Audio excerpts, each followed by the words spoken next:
কলিজার টুকরা মা ফাতিমা রাদিয়াল্লাহু তাআলা আনহু, জোরে কোন মারহাবা।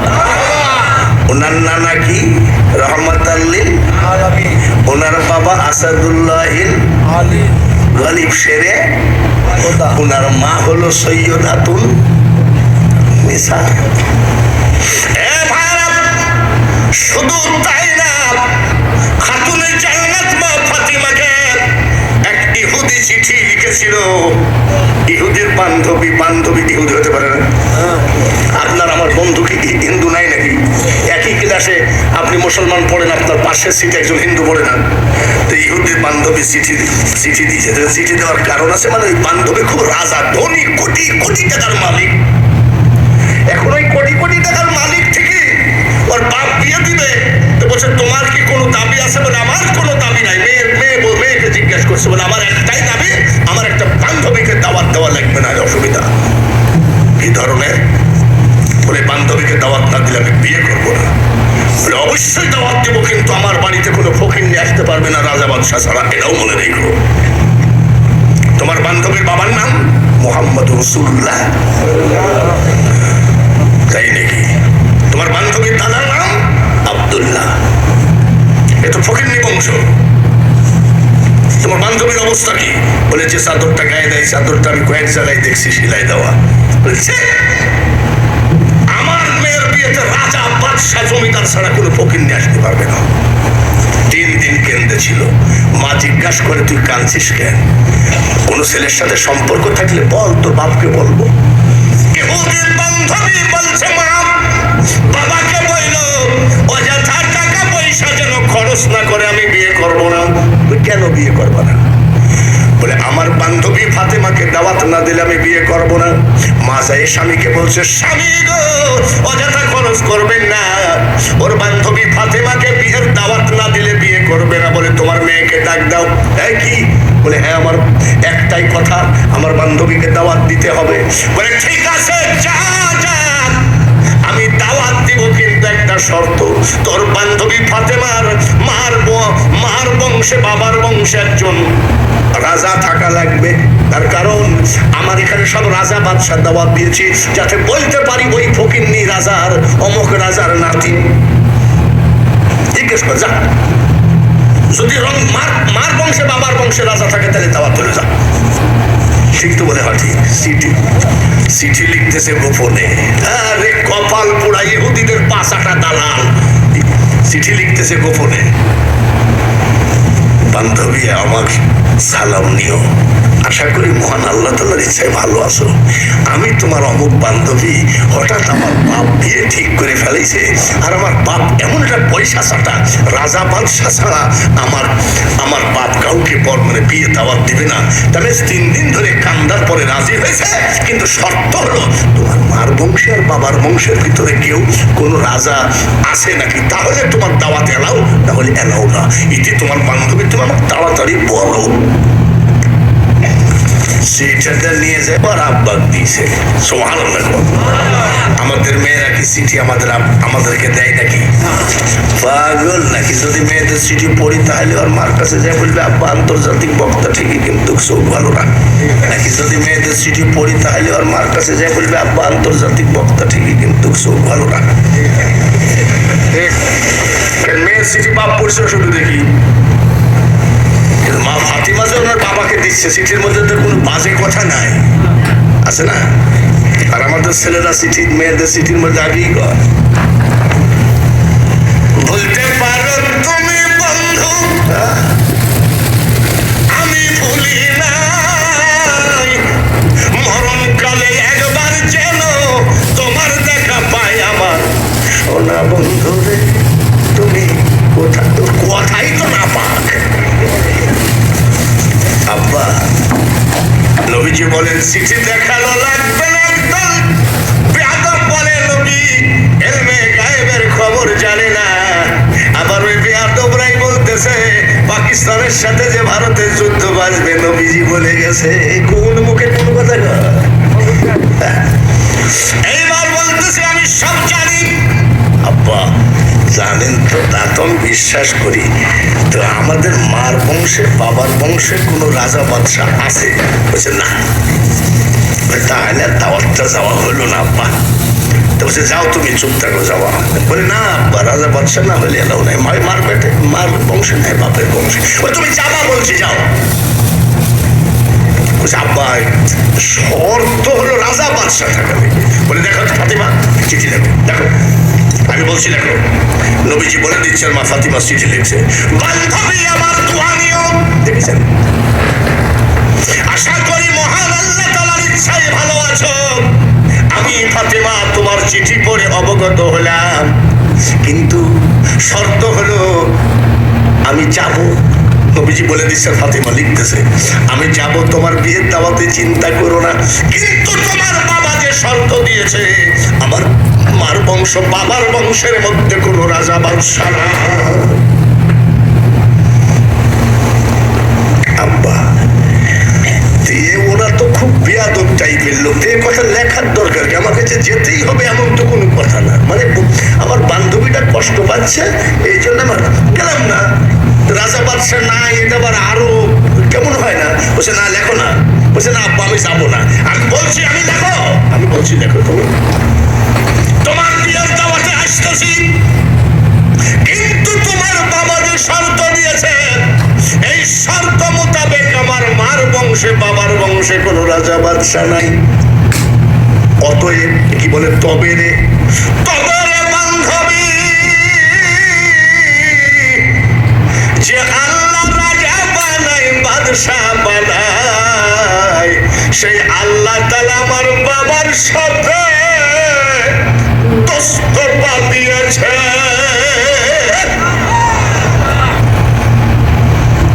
আমার বংশে মার বংশে রাজা বাদশাহ নয়, কিন্তু যে রাজা বাদশাহ বানাই সেই আল্লাহ আমার বাবার সাথে দস্তপা দিয়েছে। চিঠি লিখতে গিয়ে ফাতিমার চোখের পানি পড়ে। নবীজি বলে, কান্দিস কেন বেটি? বলে আব্বা তুমি মাফ করে দিও, তোমার কাছে কিসের রাজা বাদশাহ? কবি নজরুল বলে, আসিলে তুমি বাদশাহ হয়ে রহমাতাল লিল আলামিন, দুনিয়া তোমার নামেরই ডঙ্কা, মদিনাওয়ালা তোমারই নাম। সবাই বলি ইয়া মুহাম্মদ, জগত জালা কমলিওয়ালা তোমারই নাম। চিঠি চলে গেল। আব্বা ওর মাতৃবংশ পিতৃবংশে কোনো রাজা বাদশাহ নাই, কিন্তু যে আল্লাহ রাজা বাদশাহ বানাইছে আল্লাহ তার আব্বার দোস্ত হয়। তখন ওই বেয়াদব ইহুদি কয় কি, সব কল্পনা বাদ দিস, ঠিক আছে আসুক, আসুক। সেদিন বিয়ের দাওয়াত, তার আগের দিন কয় আব্বা কালকে যে দাওয়াত, যাবা। আবার বিকালে মা ফাতিমা গেছে, আব্বা যা কালকে দাওয়াত, যাবা। সন্ধ্যার সময় বলছে আব্বা কালকে দাওয়াত, মানে আব্বা দাওয়াতে যাইতেই বলছে, কিন্তু কিছু কিনছে টিনছে না। আব্বা আব্বা বলছে শুয়ে থাকো গা, তো তুমি কাল যাবা, যাও শুয়ে থাকো গা, যাও শুয়ে থাকো গা। মা ফাতিমা বাবার সাথে বলছে, ঘুমাই গেছে। আমার আল্লাহ বলে, জিবরাইল যেসব ট্যাবলেট ইহুদিদের ট্যাবলেট নিয়ে বাংলাদেশে প্রচার করো, সাবধান হয়ে যাও। কয়েকদিন আগে একটা জেলে গেছে, এই জেলখোর বলতেছিল মাজার গুলো ভেঙ্গে দাও, মুড়িয়ে দাও। 10 দিন না যেতে তোর মাজার হাড় গুলি হচ্ছে। ধরে বলেন ঠিক কিনা? তারপরে বাংলার মাটি হলো ওলি আল্লাহদের মাটি, শাহজালালের মাটি। ধরে বলেন ঠিক কিনা? কিছুদিন আগে এক দালাল বলছে, আমি যদি ক্ষমতায় আসতে পারি শাহজালালের মাজার লাথি মেরে ভেঙে দিব। 1.5 বছর না যেতেই পছন্দ ধরেছে, গ্যাংগ্রিন গ্যাংগ্রিন। সিঙ্গাপুরে যায় পা কাটা হলো, 2 বার পা কাটার পরে ইন্নালিল্লাহ। কথা বুঝছো? খবরদার, আমি কি আওয়ামী লীগের বিরুদ্ধে বলছি, বিএনপির বিরুদ্ধে, কোন রাজনীতির বিরুদ্ধে? আমার নবীকে যে মানে না, তার সাথে আমার কোনো খাতির নাই। আশেপাশের লোক যদি বলো আমরাও নবীকে মানি না, আল্লাহর ওয়াস্তে তোরা যা ইচ্ছা তাই কর, আমার ডাকিস রে বাবা। ভাইয়ারা আমার, আল্লাহ তাআলা বলে জিবরাইল রে জান্নাতের মধ্যে যাও, চুরি নাকের কানের একটা নারীর যা গহনা লাগে ওই গহনা দিয়ে একটা ব্যাগ বানাও, জান্নাতের গহনা। সুবহানাল্লাহ, আসতে বলেন না। আর জুতা স্যান্ডেল জামা বোরখা দিয়ে একটা প্যাকেট বানাও, এই দুইখানা প্যাকেট আমার হাবিবের কাছে দিয়ে আইসো। হাবিবকে বলো, হাবিব গো এই জান্নাতের দুইটা প্যাকেট আমার আল্লাহ তাআলা আপনার বেটি ফাতিমাকে বকশিশ দিয়েছে। জিবরাইল আসলেন, ইয়া রাসূলুল্লাহ, নবী গো এই দুইটা ব্যাগ আপনার ফাতিমাকে আল্লাহ দিয়েছেন, তার সাথে কি করো? মা ফাতিমার দরজায় যায় নবীজি সালাম দিচ্ছে, আসসালামু আলাইকুম ইয়া আহলাল বাইত। মা ফাতিমা দৌড়ে এসে বলছে, আব্বা কি ব্যাপার? বলে মা ব্যাগ দুটো রাখো। বাবা বলছে রেখে দিতে, রেখে দিলেন। এইবার মা ফাতিমা সকালবেলা গিয়ে বলছে, আব্বা আজ যে বিয়ের দাওয়াতে যাবো, বলে যাও, ব্যাগ দুইটা কি খুলো নাই? বলছে আব্বা আপনি তো খুলতেই বলেন নাই, আপনি বলছেন রেখে দিতে, তাই রেখে দিয়েছি। আবার জান্নাতে সরদারি তো এমনি হয়নি। আর আমাদের মেয়েদেরকে যদি বলা হয় রেখে দেওয়া, আস্তে করে মাল খুইলে কিছু পাইপ টাইপ করে পকেটে ধুয়ে সুপার গুলো আঠা দিয়ে যদি কয় আটটা খুলো তোলো না, তো বলে কে বলে না ভাই, বলছে আমি তো খুলি নাই, আপনি তো খুলতে বলেন নাই, বলে খুলো না। বাড়ি যায় দুটো ব্যাগ খুলে দেখেন জান্নাতের আতরের ঘ্রাণে ঘরময় হয়ে যায়। কারণ নতুন কাপড়ের একটা গন্ধ আছে কি নাই? আছে না ভাই? নতুন টাকার একটা গন্ধ আছে কি নাই? নতুন কাগজের একটা গন্ধ আছে কি নাই? আমি বাঙালি হুজুর 15 দিন একভাবে জুব্বা গায়ে দিলাম, আমার যত ঘাম ওই জায়গায় জমা হয়ে আল্লাহর সাথে রেখে দিয়েছি, তাহলে এই পচা গন্ধ একটা আছে কি নাই? আমার স্ত্রী কয় সুসো মরা গন্ধ বানায়, কিন্তু আমার জামাতে যে 15 দিনের ঘাম আছে যার জন্য ইন্দুর মারা গন্ধ। আর কবি বলতেছে মেশকো সে বেহতের পসিনা, নবীজির গার ঘাম মেশকো আম্বর থেকে বেহতের। ব্যাগগুলো খুললেন, খোলার সাথে সাথে জান্নাতি, সঙ্গে সঙ্গে ওযু বানালেন। ওযু বানিয়ে 2 রাকাত নামাজ আদায় করে মা ফাতিমা যায় নামাজে বসে কাঁদছেন। কি বলে? কি বলনিবা মহিমা তোমার, আলহামদুলিল্লাহ আলহামদুলিল্লাহ।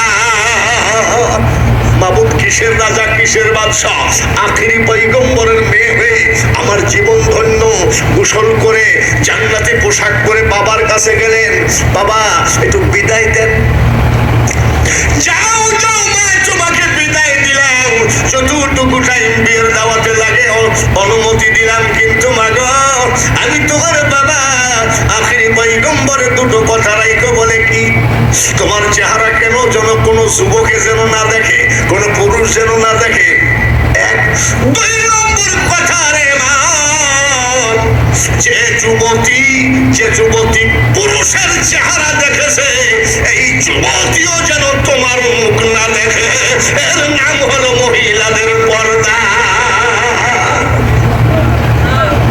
এত সস্তা।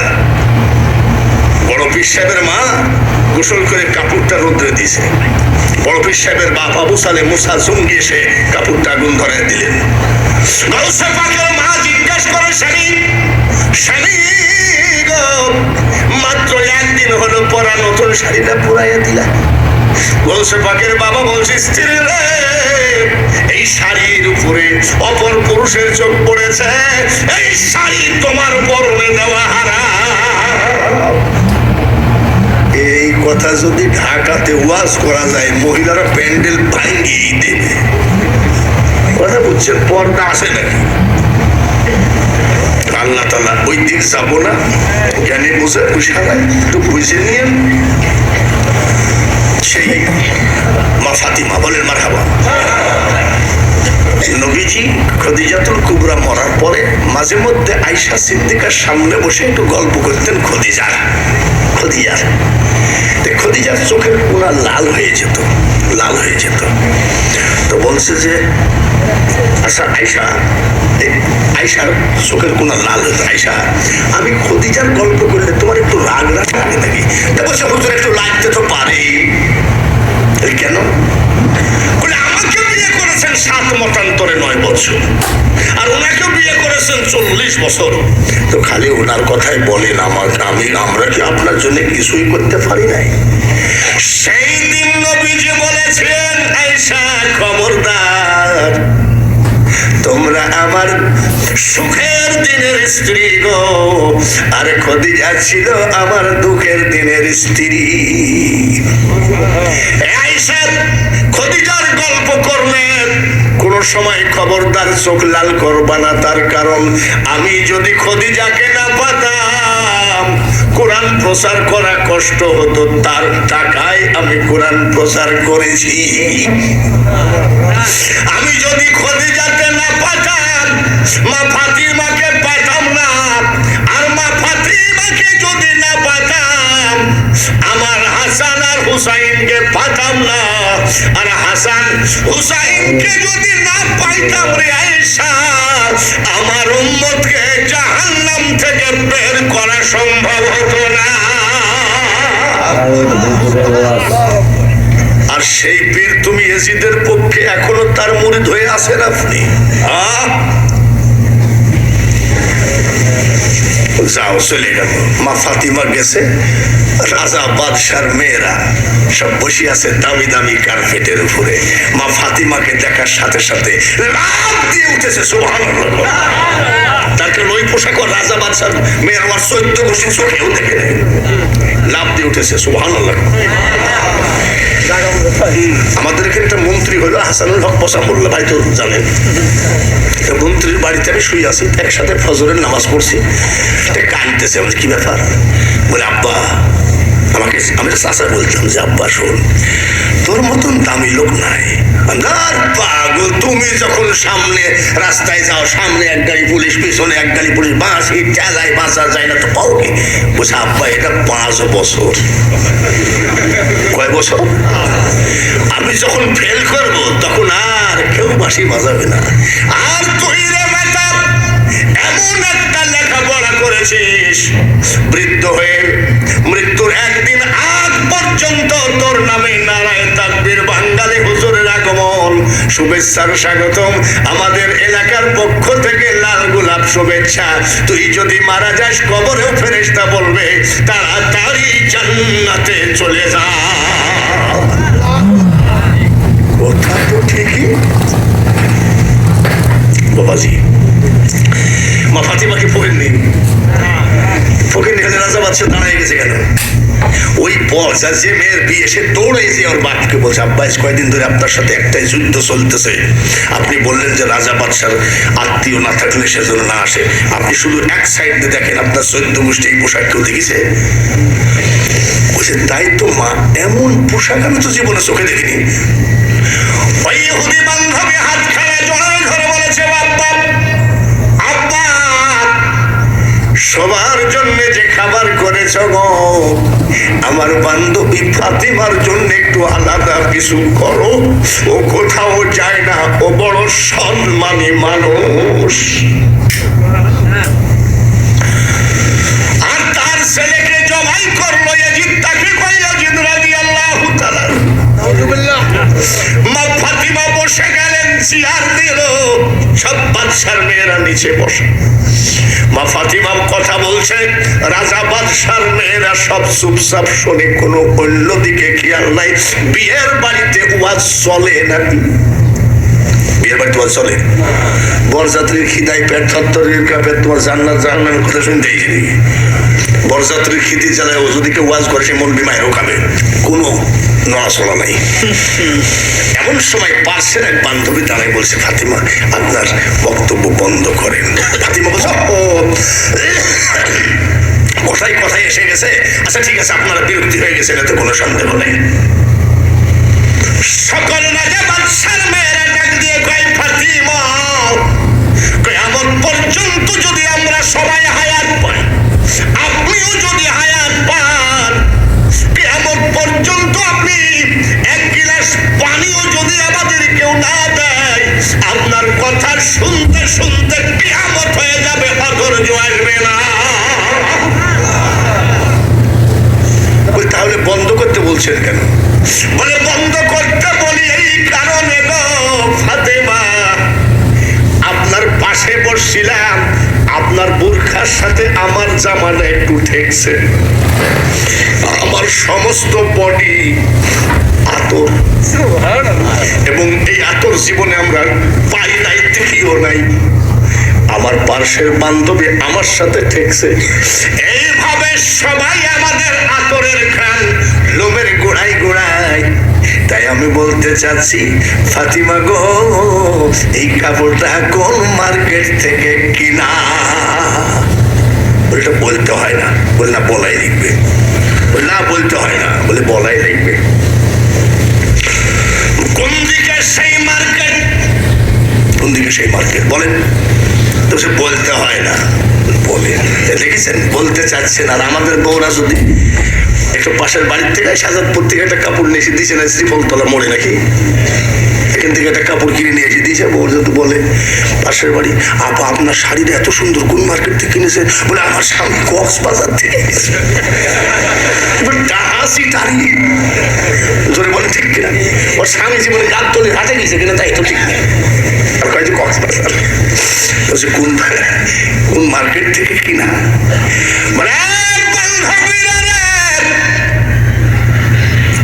এই মার্কেটের মালিক একমাত্র আমার আল্লাহ তাআলা, আর এই দোকানের সেলসম্যান যিনি, তার নাম হলো জিবরাইল ফেরেশতা।